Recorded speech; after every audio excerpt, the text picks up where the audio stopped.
আজকে আমি গুপ্তধন নিয়েই ছাড়ব। তখনই এক নীল আলো বলে উঠল, থামো। গুপ্তধন পেতে চাইলে তোমাকে আগে আমার ধাঁধার উত্তর দিতে হবে। সঠিক উত্তর দিতে পারলে গুপ্তধন তোমার, আর ভুল উত্তর দিলে তোমাকে চিরকালের জন্যে অন্ধকারের দুনিয়ায় থাকতে হবে।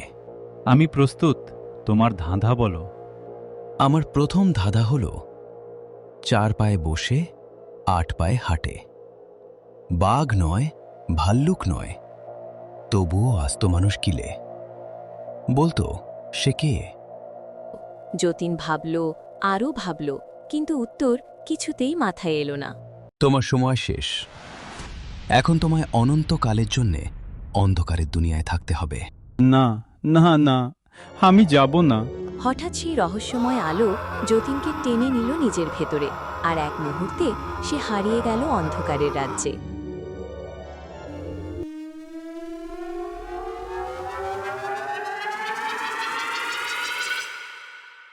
ভাগ্যনগর, ছোট্ট একটা গ্রাম। মাটির ঘর, ধুলোর রাস্তা আর অভাব যেন এই গ্রামের চিরসঙ্গী। এই গ্রামেই থাকত 2 বন্ধু, গৌতম আর রামু। গৌতম ছিল গরিব কিন্তু ভীষণ সৎ, আর রামু ছিল চালাক ও বুদ্ধিমান, কিন্তু তারও ভাগ্য বেশি একটা ভালো ছিল না। আর পারছি না রে রামু, এত পরিশ্রম করি, সারাদিন খাটি, তবু 2 টাকার মুখ দেখতে পাই না। এই দারিদ্রতা কি কোনোদিনই যাবে না? আমাদের ভাগ্যে কি শুধু কষ্টই লেখা আছে? ঠিক বলেছিস ভাই। এই গরিবের জীবন কাটাতে কাটাতে আমিও ক্লান্ত। মনে হচ্ছে আমাদের পরিশ্রম যেন ছালির তলায় জল ঢালার মতো, কিছুতেই কোনো ফল নেই। আর সহ্য হচ্ছে না, কিছু একটা করতেই হবে। কিন্তু আমরা করবটা কি? চল একটু বাইরে থেকে হেঁটে আসি, মাথা ঠান্ডা হলে হয়তো কোনো পথ খুঁজে পাবো, মনটাও একটু ভালো হবে। এই বলে 2জন বন্ধু ধীরে ধীরে গ্রামের রাস্তা ধরে হাঁটতে শুরু করল। ঠিক তখনই তাদের সামনে এসে দাঁড়ালো গ্রামের ময়রা। কিরে গৌতম, রামু, কোথায় যাচ্ছিস তোরা? এই সামনে একটু হাঁটতে বেরিয়েছি কাকা, মাথাটা ভার লাগছিল। ও মা, তোদের মুখ দুটো এমন শুকনো কেন রে? কিছু হয়েছে নাকি? কি আর বলবো, এত পরিশ্রম করি, তবুও জীবনে কিছুতেই দাঁড়াতে পারছি না। মনে হয় ভাগ্যটাই খারাপ। তাহলে তোরা বুড়িমার কাছে যাচ্ছিস না কেন? বুড়িমা? কে সে? এই কি কাণ্ড! পুরো গ্রাম চেনে আর তোরা চিনিস না? না তো, কার কথা বলছো? একটু খুলে বলো। আমাদের গ্রামের পূব দিকের জঙ্গলে এক বুড়িমা এসেছেন। জঙ্গলের ভেতর একা থাকেন। লোকে বলে উনি নাকি মানুষের ভাগ্য বলতে পারেন। যারা জীবনে পথ হারিয়ে ফেলে তাদের সঠিক পথ দেখিয়ে দেন। পুরো গ্রাম গিয়ে এসেছে, শুধু তোরা ছাড়া। চোখ কান একটু খোলা রাখ রে, সবকিছু চোখের সামনে থাকলেও সবাই দেখতে পায় না। চল রামু, এখনই চল, দেখি উনি সত্যিই আমাদের সাহায্য করতে পারেন কিনা। তারপর 2জন বন্ধু পা বাড়ালো সেই অজানা জঙ্গলের দিকে, যেখানে অপেক্ষা করছিল তাদের ভাগ্যের নতুন মোড়। 2জন বন্ধু পূব দিকের সেই ঘন জঙ্গলে ঢুকে পড়ল। চারদিকে শুধু গাছ, ঝোপঝাড় আর অদ্ভুত নীরবতা। তারা অনেকক্ষণ ধরে খুঁজল, এদিক ওদিক ঘুরল, কিন্তু বুড়িমার কোনো চিহ্নই পেল না।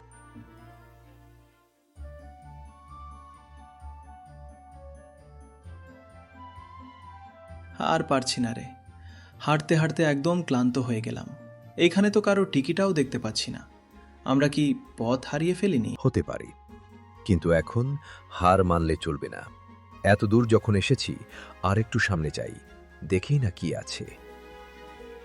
তারা আবার হাঁটতে শুরু করল, আরও ভেতরে, আরও গভীরে। হাঁটতে হাঁটতে এক অদ্ভুত সুন্দর জায়গায় এসে পৌঁছায়। মনে হচ্ছে যেন জঙ্গলের মাঝে লুকিয়ে থাকা এক স্বর্গ। এই জায়গাটা তো কোনোদিন দেখিনি।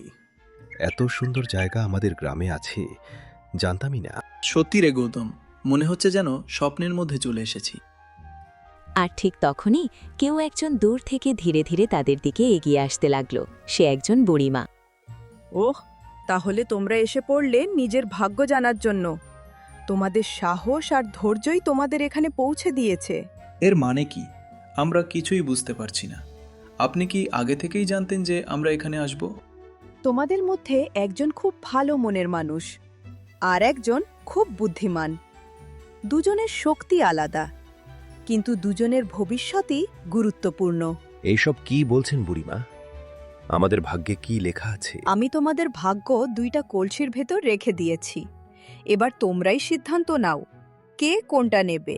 এই বলে বুড়িমা 2টা কলসি মাটিতে রেখে দেন। দেখো, এখানে 2টা কলসি আছে, একটাতে সোনা আছে আর একটাতে মাটি। তোমরা যে কলসিটা বেছে নেবে তোমার ভবিষ্যৎও তেমনই হবে। কিন্তু মনে রেখো, ভাগ্যের আসল রং সঙ্গে সঙ্গে দেখা যাবে না। এটাকে 1 বছর পর্যন্ত সুরক্ষিত রাখতে হবে, তখনই সত্য সামনে আসবে। ধৈর্য রাখবে আর বুঝে শুনে নির্বাচন করবে। জীবনে কখনো কখনো ছোট সিদ্ধান্তই বড় ফল নিয়ে আসে। এখন বলো, তোমরা কোন কলসিটা নেবে? আমি সোনালী কলসিটা নেব। ঠিক আছে, তাহলে আমি মাটির কলসিটা নেব। ভাগ্যের আসল রং এখনো সামনে আসেনি। এই কলসিগুলো খুলে দেখবে না, 1 বছর পরেই তোমরা সত্য জানতে পারবে কার ভাগ্যে কি আছে। ঠিক আছে, আমি এই কলসিটা ভাঙব না, 1 বছর পর্যন্ত সুরক্ষিত রাখব। আমিও ভাঙব না, 1 বছর পর্যন্ত এটাকে সুরক্ষিত রাখাই আমার দায়িত্ব। তারপর দুজনেই কলসি নিয়ে নিজের নিজের ঘরের দিকে রওনা দিল।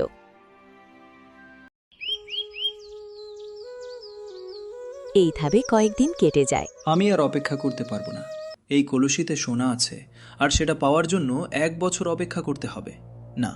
আমি এখনই এটাকে ভেঙে ফেলি, তাহলে সেই টাকা দিয়ে আমি এখনই ধনী হয়ে যেতে পারবো। এই বলে রামু কলসিটা ভেঙে ফেলে, কিন্তু কলসির ভিতর থেকে খালি পাথর বের হয়। এই বুড়ি আমাদের বোকা বানিয়েছে, সোনা বলেছিল আর পাথর ধরিয়ে দিল। আমি এই বুড়িকে কখনো ক্ষমা করব না। অন্যদিকে গৌতম নিজের কলসিটা যত্ন করে সামলে রাখে।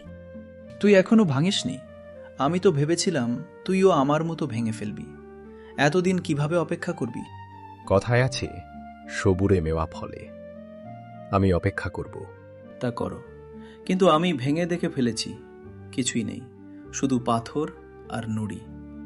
বুড়ি আমাদের ঠকিয়েছে। আমার সোনালী কলসিতেই কিছু ছিল না, আর তুই ভাবছিস তোর মাটির কলসিতে কিছু থাকবে? বুড়িমা 1 বছর অপেক্ষা করতে বলেছিল। তার আগে যদি ভেঙে ফেলি তাহলে আমিই বোকা হব। উনি 1 বছর অপেক্ষা করতে বলেছেন, নিশ্চয়ই এর পেছনে কোনো কারণ আছে। ঠিক আছে, তোর যা ইচ্ছে তাই করো। তুই ওর বুড়ির কথা বিশ্বাস করতে চাইলে করো, কিন্তু আমি আর কিছুতেই ওকে বিশ্বাস করব না। আমার কথা মিলিয়ে নিস, 1 বছর পরেও তোর কলসি থেকে কিছুই বেরোবে না। এই কথা বলে রামু সেখান থেকে চলে যায়।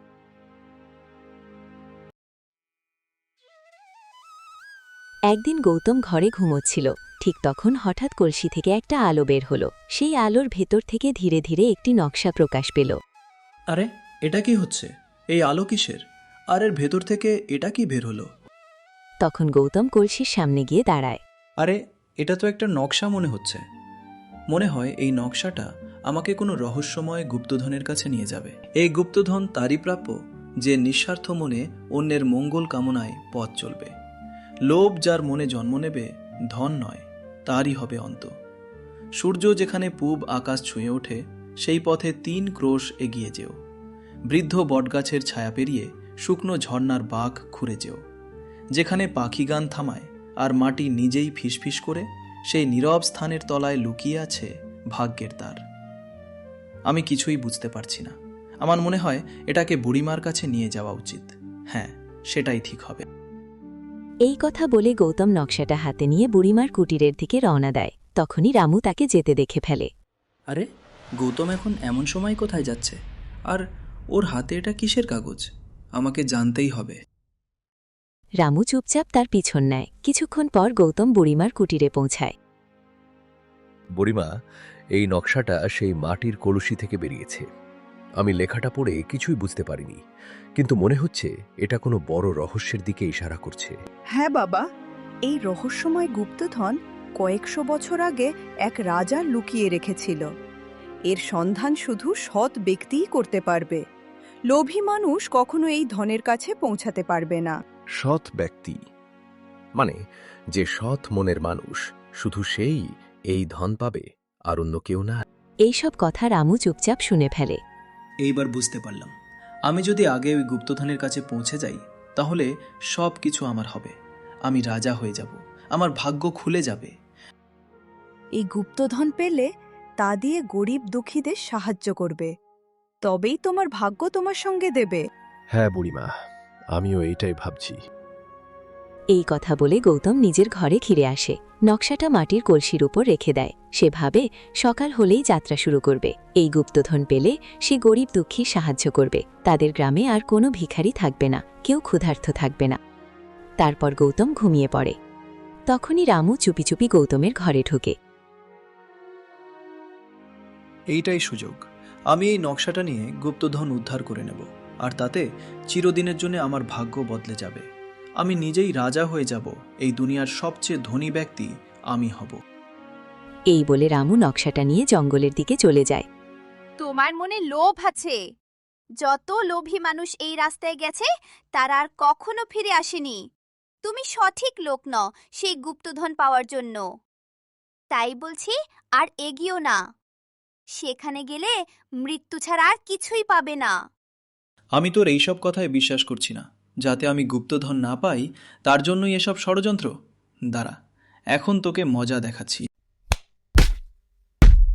এইবার বুঝলি আমার রাস্তা আটকালে কি হয়? এখন এই গুপ্তধন আমার হয়েই ছাড়বে। রামু অহংকার আর লোভ নিয়ে সামনের দিকে এগিয়ে যায়।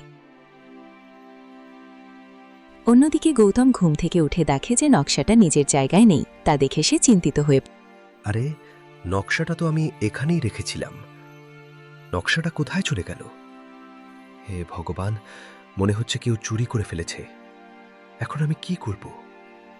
কিন্তু আমি যদি গুপ্তধন খুঁজে না পাই, তাহলে গ্রামের গরিব দুঃখীদের সাহায্য করব কিভাবে? না, আমি হার মানলে চলবে না। আমার যতটুকু মনে আছে সেই অনুযায়ী গুপ্তধনের পথে যাব। আমাকে সফল হতেই হবে। তারপর গৌতম গ্রামের লোকেদের ভালোর জন্য গুপ্তধন খুঁজতে বেরিয়ে পড়ে। আমার মনে হয় এইটাই সঠিক রাস্তা। আমাকে আরও সামনে যেতে হবে। অন্যদিকে রামু সামনে এগিয়ে যায়। তখনই তার পথের সামনে এক রূপবতী কন্যা প্রকট হয়। তার রূপ সৌন্দর্য দেখে রামু মুগ্ধ হয়ে যায়। সুন্দরী, তুমি এই জঙ্গলে একা কি করছো? আমি এক বুদ্ধিমান ব্যক্তির অপেক্ষা করছি, যে আমাকে সারা জীবন সুরক্ষা আর সব সুখ দিতে পারবে। তাহলে তো তোমার অপেক্ষা শেষ হলো, কারণ আমার থেকে বুদ্ধিমান আর কেউ নেই। তাই তুমি আমার সাথে বিয়ে করলে সব সুখ পাবে। আমি গুপ্তধনের সন্ধানে বেরিয়েছি।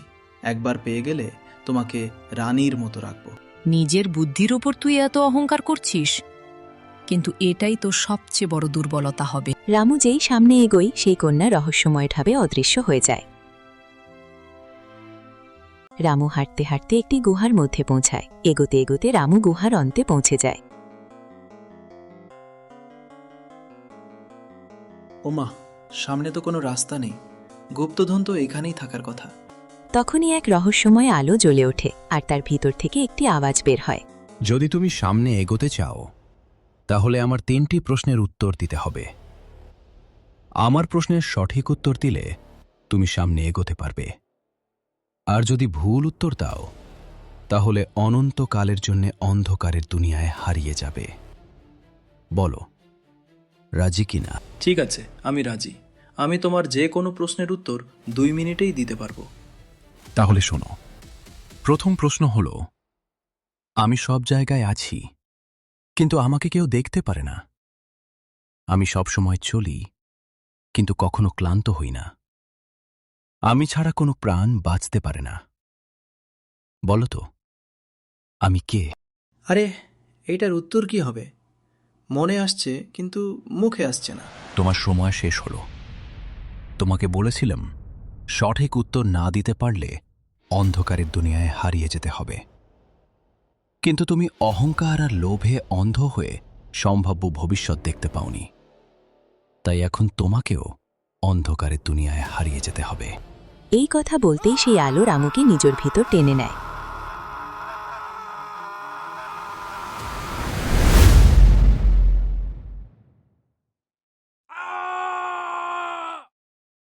আরে, এটা তো রামুর আওয়াজ মনে হচ্ছে।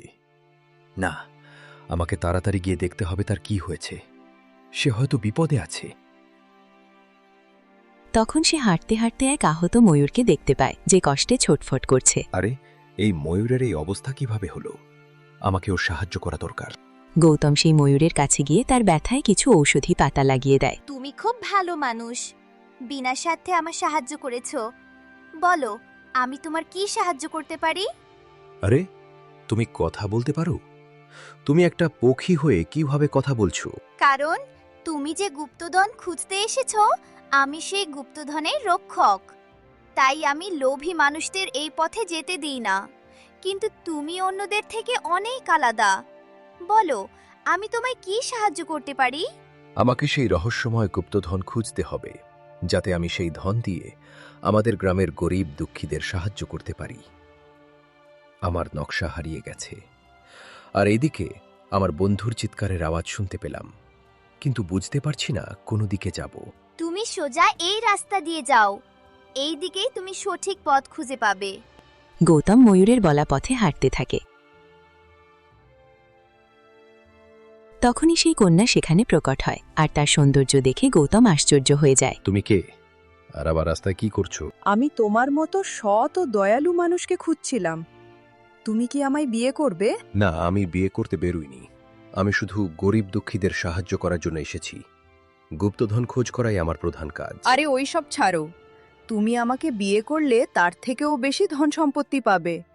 আজ পর্যন্ত কেউ সেই গুপ্তধন পেতে পারেনি। সেই পথে অনেক বিপদ আছে। না, আমি নিজের জন্য কিছুই চাই না।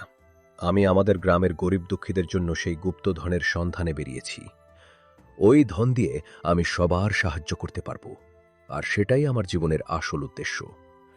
আমি তোমাকে না করতে চাই না, কিন্তু এখন আমার উদ্দেশ্য শুধু গুপ্তধনের সন্ধান করা। তখনই সেই কন্যা তার আসল রূপে প্রকাশ পায়।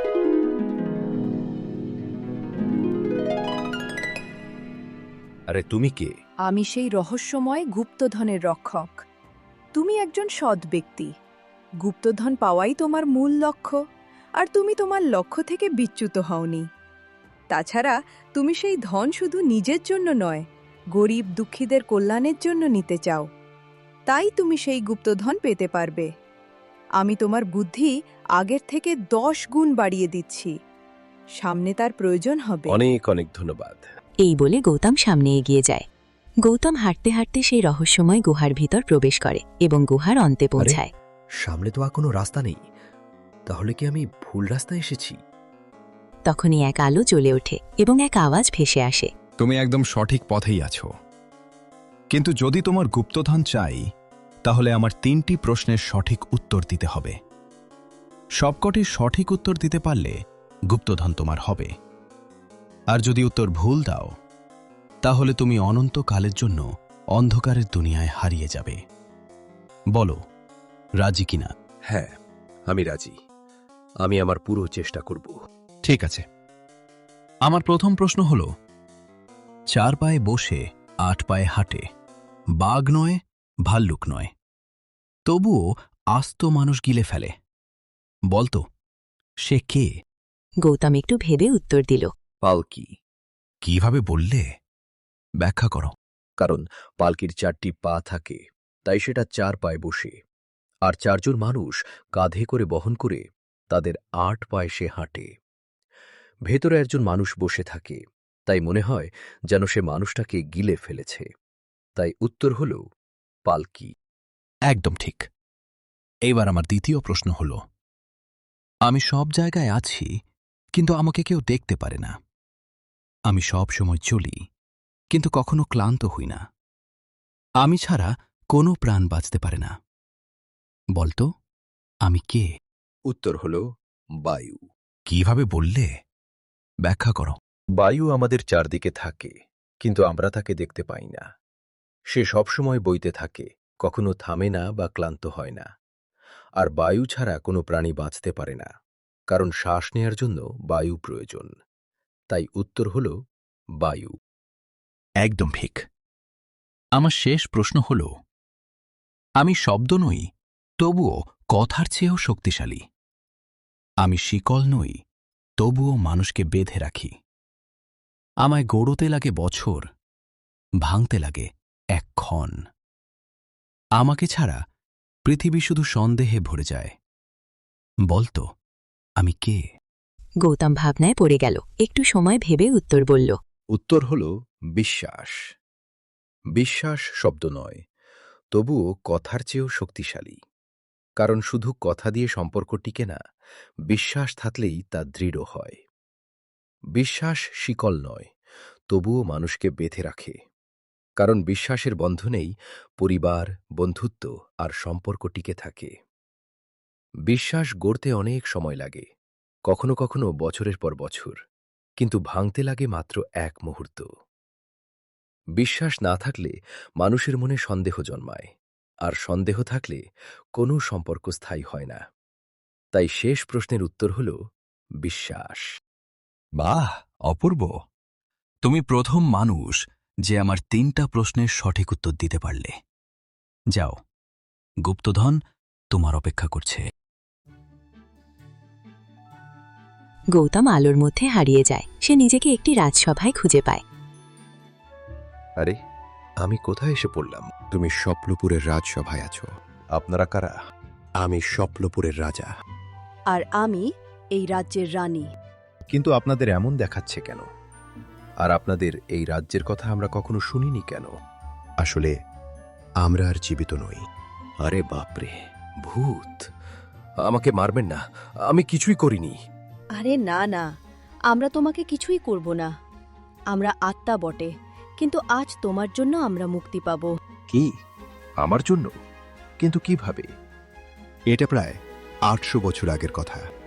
তখন আমি স্বপ্নপুরের রাজা ছিলাম। চারদিকে আমার প্রতাপ ছিল। আশেপাশে সব রাজ্যকে জয় করে আমি আমার বশ্যতা স্বীকার করিয়েছিলাম। আমার রাজকোষ সোনা গয়নায় ভরে গিয়েছিল। আমার রাজ্য ছিল সমৃদ্ধ। কিন্তু ধন সম্পত্তির প্রতি লোভ আমাকে অন্ধ করে দেয়। আমার চোখে শুধু সোনা রত্ন ভাসত। পরিবারের দিকে তাকানোর সময়ও আমার ছিল না। নিজের রাজ্য আরও বড় করার লোভে আমি আমার একমাত্র ছেলেকে পশ্চিমের রাজ্য জয় করতে যুদ্ধে পাঠাই। আমরা যুদ্ধ জিতেছিলাম, কিন্তু আমার ছেলে যুদ্ধক্ষেত্রে মারা যায়। তবু গৌতম, আমার হৃদয়ে তখনও কোনো দুঃখ জাগেনি। আমি তখন পুরোপুরি লোভে অন্ধ। রাজনৈতিক স্বার্থের জন্য আমাদের একমাত্র মেয়েকেও মিত্র রাজ্যের রাজকুমারের সঙ্গে বিয়ে দেওয়া হয়। একবারও জিজ্ঞেস করা হয়নি সে খুশি ছিল কিনা। পরে সে এক মরণ রোগে আক্রান্ত হয়, কিন্তু মহারাজ তাকে দেখতে যাননি, কারণ তখন তার কাছে সময় ছিল না। কারণ মহারাজের কাছে মেয়ের চেয়েও মূল্যবান ছিল রাজধন। আমি নিজের প্রজাদের কষ্টও দেখতে পাইনি। তারা না খেতে পেয়ে মরছিল, তবুও আমি রাজকোষ খুলিনি। তারপর একদিন আমাদের রাজসভায় এক ঋষি ভিক্ষা চাইতে আসেন। আমি তাকে উপহাস করি, রক্ষীদের ভিখারিটাকে তাড়িয়ে দেওয়ার জন্য বলি। তখন তিনি ক্রুদ্ধ হয়ে আমাদের দিকে তাকিয়ে ভয়ঙ্কর অভিশাপ দেন। তিনি বলেছিলেন, আমি ধন সম্পত্তির উপর এত অহংকার করেছি যে আজ থেকে আমি আর এই ধন ভোগ করতে পারব না। এই মুহূর্ত থেকে আমি আমার রাজসভা আর সমস্ত রাজধন এক অজানা রহস্যময় দুনিয়ায় হারিয়ে যাব। মানুষ আমাদের নাম ভুলে যাবে, ইতিহাস থেকে আমাদের অস্তিত্ব মুছে যাবে। তিনি বলেছিলেন, যে রাজার হৃদয় লোভে অন্ধ হয়ে যায়, যে রাজা নিজের প্রজাদের কষ্ট দেখতে পায় না, সে রাজ্য ধ্বংসের পথে এগিয়ে যায়। সেদিন থেকেই স্বপ্নপুর অভিশপ্ত। আমি তার পায়ে পড়ে কাঁদতে কাঁদতে বলেছিলাম, দয়া করে এই অভিশাপ ফিরিয়ে নিন। কিন্তু তিনি বলেছিলেন, যা একবার তার মুখ থেকে বেরিয়েছে তার ফিরিয়ে নেওয়া সম্ভব নয়। তবে তিনি একটি পথ রেখেছিলেন। তিনি বলেছিলেন, যদি কোনো সৎ মানুষ নিজের জন্য নয়, অন্যের কল্যাণের জন্য এই রাজধনের সন্ধান করে, আর ঠিক সেই মুহূর্তে যদি মহারাজ স্বেচ্ছায় তার হাতে এই ধন তুলে দেন, তবেই এই অভিশাপ মুক্ত হবে, তার আগে নয়। সেই কারণেই আমরা এখনো এখানে আবদ্ধ। আমরা অপেক্ষা করছি একজন সৎ মানুষের জন্য। মানুষ আমাদের ভুলে গেছে, কিন্তু আমাদের রাজধনের গল্প যুগ যুগ ধরে কাহিনী হয়ে বেঁচে আছে। এইভাবেই আমার লোভের জন্য আমরা এখানে আটকে গেছি। আজ তুমি এসেছ। তুমি যদি এই ধন গ্রহণ করো, তাহলে আমরা মুক্ত হব। আর যারা এই গুপ্তধনের সন্ধানে গিয়ে অন্ধকারে দুনিয়ায় হারিয়ে গিয়েছিল, তারাও মুক্তি পাবে। ও তাই? হ্যাঁ বাবা, চলো আমরা তোমাকে রাজকোষ দেখিয়ে দিই। তারপর রাজা সমস্ত ধন সম্পত্তি গৌতমের হাতে তুলে দেন, ফলে রাজা ও রানী এই অভিশাপ থেকে মুক্তি পেয়ে যান। আরে, আমি ফিরে এসেছি। আমি ভেবেছিলাম সেই অন্ধকার থেকে কখনো বেরোতে পারবো না। আরে গৌতম, তুই তুই আমাদের মুক্ত করেছিস। আমিও মুক্তি পেয়েছি। আমি আবার ফিরে এসেছি। আমি বেঁচে আছি। এক এক করে অন্ধকারে হারিয়ে যাওয়া সবাই ফিরে আসে। আমার ছেলে ফিরে এসেছে। ভগবান তোকে ভালো রাখুক গৌতম। এই ধন শুধু আমার নয়, এটা আমাদের সবার। এই ধন দিয়ে কেউ আর ক্ষুধার্ত থাকবে না, কেউ কষ্টে থাকবে না। তারপর সমস্ত গ্রামের মানুষ একত্র হয়। গৌতম সেই গুপ্তধন সবার মধ্যে সমানভাবে ভাগ করে দেয়। এইভাবেই গৌতম তার সততা, দয়া আর নিঃস্বার্থ মন দিয়ে গুপ্তধন অর্জন করে। আজ রাজা রানীর সঙ্গে সঙ্গে হাজারো মানুষকে মুক্তি দেয়। এই গল্প থেকে আমরা শিখতে পেলাম যে লোভ মানুষকে অন্ধ করে, কিন্তু সততা ও নিঃস্বার্থতা মানুষকে সত্যিকারের ধন দেয়, যে নিজের জন্য নয় অন্যের জন্য বাঁচে। সাফল্য আর আশীর্বাদ সবসময় তার সাথেই থাকে।